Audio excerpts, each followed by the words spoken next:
En lo más profundo de los bosques de Nemea, reinaba una criatura que ni los dioses se atrevieron a enfrentar.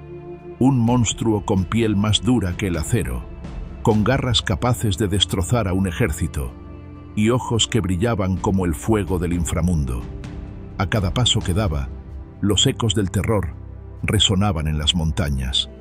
Era inmortal, imposible de herir, hasta que apareció un hombre, o mejor dicho, un semidios, Hércules, sin espada mágica, sin armadura divina, solo con sus manos y una furia heredada del mismísimo Zeus.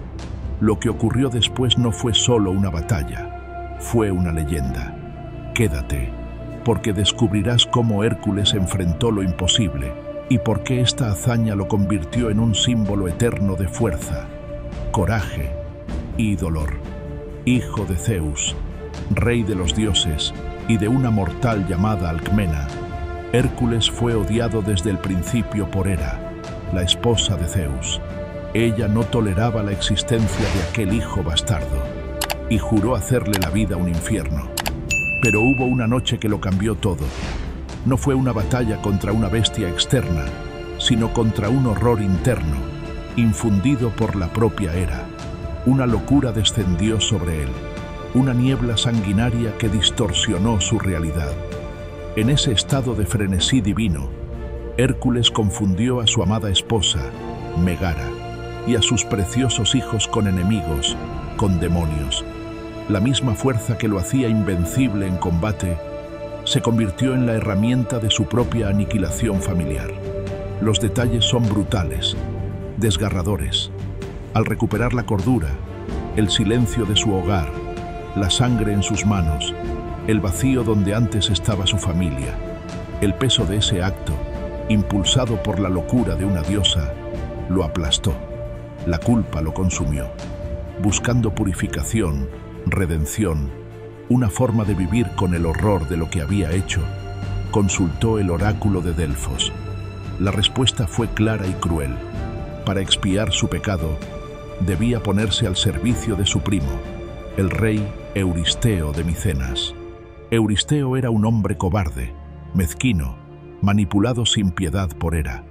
Y fue Euristeo, instigado por la diosa vengativa, quien le impuso una serie de trabajos, tareas que no buscaban su éxito, sino su muerte. El primero de estos trabajos, el debut en su camino hacia la leyenda, fue matar al león de Nemea. Nemea, una región idílica, convertida en un infierno por la presencia de una criatura singularmente aterradora. Este no era un león cualquiera, un simple depredador de gran tamaño. Era una aberración, un engendro de pesadilla, nacido de la unión de los monstruosos Tifón y Equidna, seres que representaban las fuerzas más caóticas y destructivas de la naturaleza. Era hermano de la esfinge que asolaba Tebas, de la hidra de Lerna que se regeneraba sin cesar, del perro de 3 cabezas que custodiaba el inframundo, Cerbero, y su linaje le otorgaba una característica que lo hacía, a los ojos de los mortales, prácticamente inmortal: su piel. Su cuero era impenetrable. Las flechas se rompían al impactar, las lanzas se doblaban y las espadas se mellaban sin causarle el menor rasguño. Era un tanque biológico viviente, el terror de pastores, viajeros y guerreros por igual. Se refugiaba en una cueva con 2 entradas, una guarida perfecta desde donde salía para sembrar el terror en los alrededores, matando ganado y personas por igual. Hércules, quizás aún con la desesperación de su tragedia pesando sobre él, partió hacia Nemea. No buscaba piedad, solo la tarea que le permitiera, quizás, encontrar algo parecido a la paz a través del sufrimiento y el servicio. Llegó a la región, encontrando los campos desolados, los pueblos aterrorizados. La gente vivía con un miedo constante, sabiendo que la muerte con garras podía descender sobre ellos en cualquier momento. Con su maza al hombro y su arco en mano, Hércules siguió el rastro de la destrucción del león. Lo encontró, una bestia de proporciones colosales, con una melena tan oscura como la noche. Con la confianza del guerrero que nunca había conocido la derrota, Hércules le disparó una flecha tras otra. Pero lo que vio lo dejó helado. Las flechas, disparadas con la fuerza de un semidios, simplemente rebotaban en el lomo del león, como si fueran ramitas secas. Ningún daño, ningún efecto. Intentó con su maza, forjada en la fuerza de un olivo silvestre. Levantó el arma que había derribado hombres y bestias y la descargó con toda su potencia sobre la cabeza del león. El impacto fue tremendo, una explosión sorda que resonó en el valle. El león tambaleó, quizás aturdido por un instante, pero el arma de Hércules, la maza que era extensión de su propia fuerza demoledora, se rompió en pedazos contra la piel impenetrable del león. Fue un momento de cruda revelación. La invulnerabilidad del león no era un simple cuento, era una realidad aterradora. Sus armas, las herramientas del héroe, eran inútiles. Por primera vez, Hércules se enfrentaba a un enemigo que no podía ser vencido por los métodos convencionales. La fuerza pura, la habilidad marcial, las armas, nada de eso funcionaría de la manera habitual. Hera, a través de Euristeo, realmente le había enviado a la muerte. El león, recuperado del golpe, se lanzó sobre él. Hércules se vio obligado a esquivar, a retroceder, a luchar por su vida sin la posibilidad de herir a su atacante. La bestia lo persiguió, sus garras rasgando el aire, sus fauces abiertas revelando colmillos capaces de desgarrar la carne. Fue una lucha desigual, una danza desesperada entre la invulnerabilidad agresora y la fuerza que no podía contraatacar.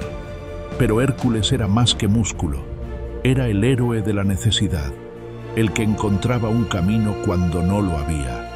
Mientras luchaba, observó el comportamiento del león, su dependencia de su guarida de doble entrada. Vio la forma en que se retiraba, confiado en su invulnerabilidad dentro de su refugio. Y en ese momento de desesperación surgió una estrategia. Si no podía matar a la bestia en campo abierto, si sus armas eran inútiles, tendría que enfrentarla en su propio terreno, en sus propios términos, y sin depender del acero o la madera. Siguió al león hasta su cueva. Vio las dos bocas oscuras que daban entrada a su hogar. Con una rapidez sorprendente y usando su fuerza inmensa, Hércules reunió enormes rocas, troncos y tierra y selló una de las entradas de la cueva por completo. La otra entrada quedó como la única vía de escape o de entrada para la bestia. Era una trampa, o mejor dicho, un cuadrilátero forzado donde el león no tendría más remedio que enfrentarlo de frente, sin la opción de retirarse por la segunda salida. Con una determinación sombría, Hércules esperó. Cuando el león regresó a su guarida y entró por la única boca disponible, Hércules lo siguió.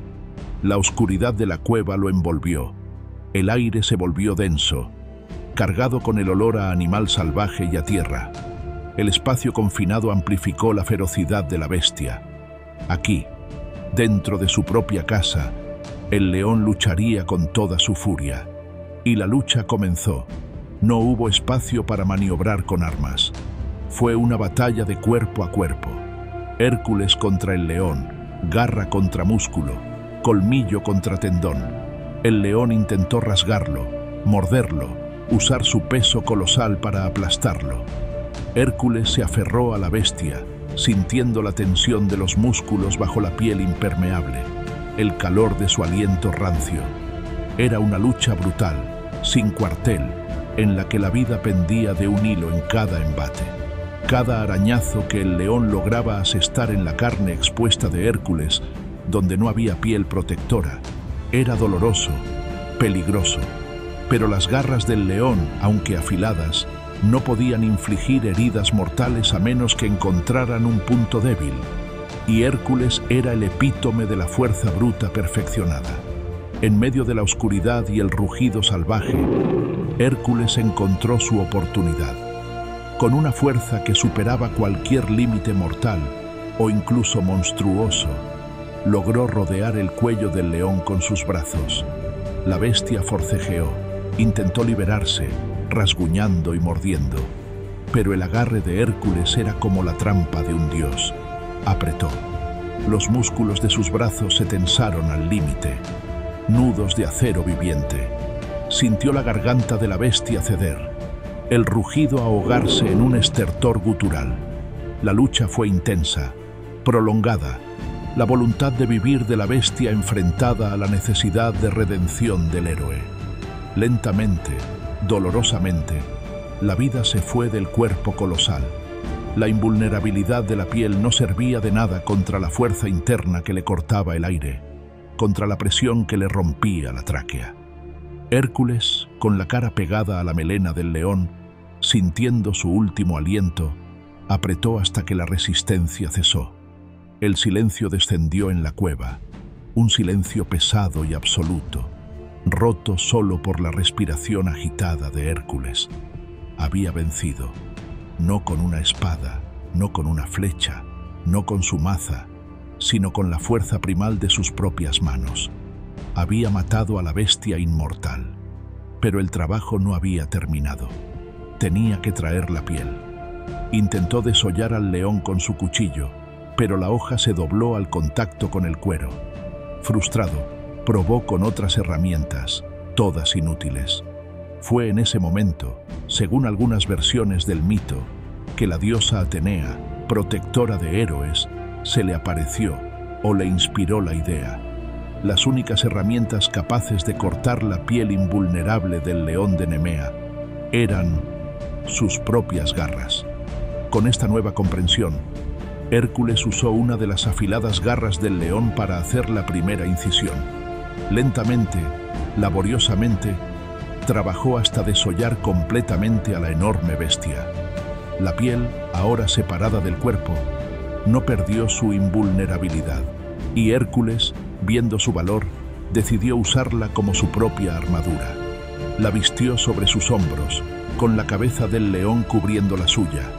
Era pesada, formidable, y a partir de ese día, la piel del león de Nemea se convirtió en su distintivo, una capa que lo hacía prácticamente invulnerable a las armas de sus enemigos, un símbolo tangible de su primera victoria sobre una fuerza aparentemente imparable y dotándolo de una protección que ningún arma podría atravesar.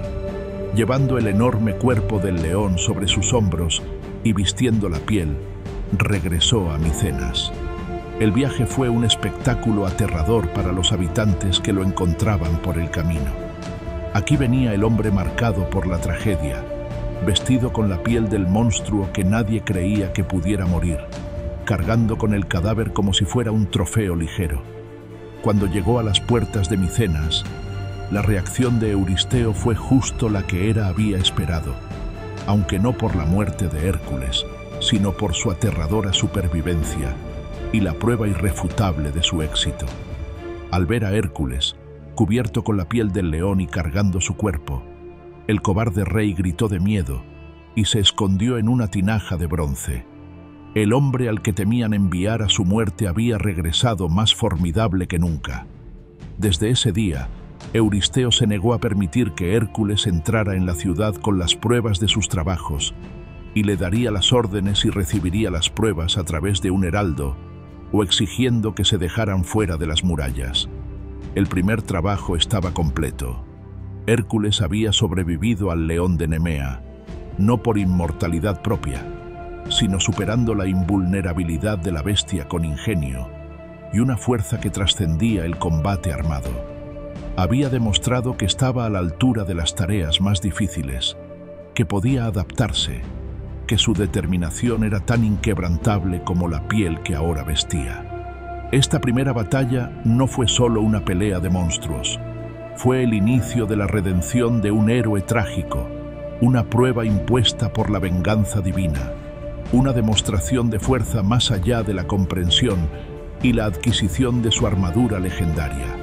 Sentó las bases para los 11 trabajos que seguirían, cada uno una nueva incursión en lo imposible, forjando la leyenda de Hércules, el hombre que luchó contra dioses, monstruos y su propio destino, demostrando que incluso lo inmortal podía ser vencido.